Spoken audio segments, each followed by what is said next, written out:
Everybody ready for Valentine's Day? No, right? No. So, my ex-girlfriend, I asked her if she loved me. And she said yes. She asked me the same question. Do you love me? I said, I think so. But that's not the worst thing I've ever said in that situation. I was with a girlfriend and, making love, fucking, having sex, whatever you want to call it. And she said, I love you. And I said, thank you. That's the worst thing I've ever said in that situation. That's why I'm single. So people ask me all the time about my haircut. What is that haircut? What do you call it? Like I walk around and have a name for this haircut. My barber said that this is called the lesbian Viking.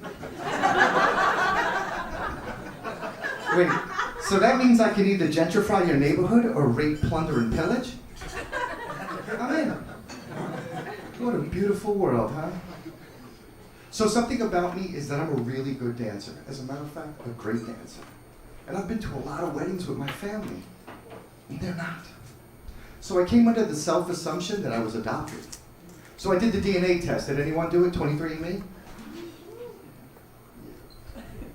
It's just the two of us. They're broke. Nobody else is looking to see if there's anything else going on in there.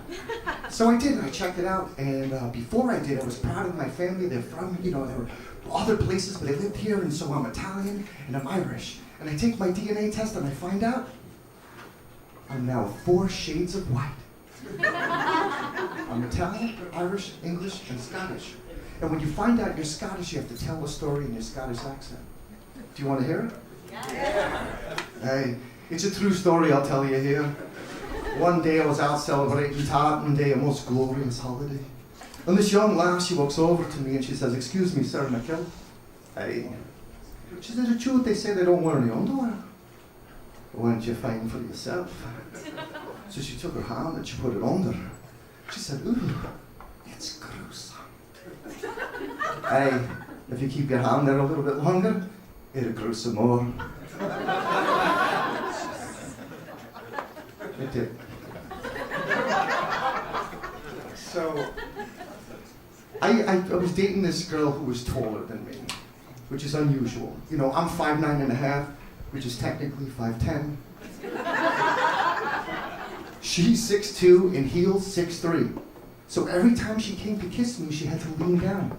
And I noticed she used to boop me. Boop. I'm not a child, I don't like this. So I had to get even. So every time we went into a crowd, I would walk up to her, and her name was Ava, and I would say, "Ava, Ava, up, up." Turns out she didn't like that.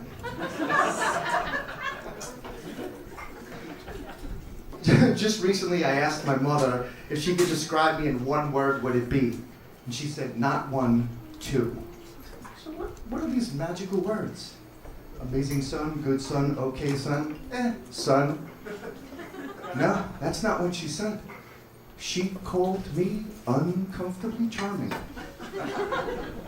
Now, I've never heard of these 2 words in the same sentence, so I had to look it up. And you know what you find when you look up uncomfortably charming? The names of John Paul Knowles, John Wayne Gacy, Ted Bundy, serial killers. My mother put me in the category with serial killers, which is crazy because I didn't think she thought I'd be successful at anything. I love my family so much. Anyway, before I go, I just leave you with this little thing that I just learned. We hear this story about, how do you deal with people, right? Does anybody ask you how you deal with people? Right? And what do you say? I don't. Or I don't like to. So in the morning, it's coffee. And before coffee, I don't want to fucking talk to you. And at night, it's alcohol. Does that make me bad? Maybe.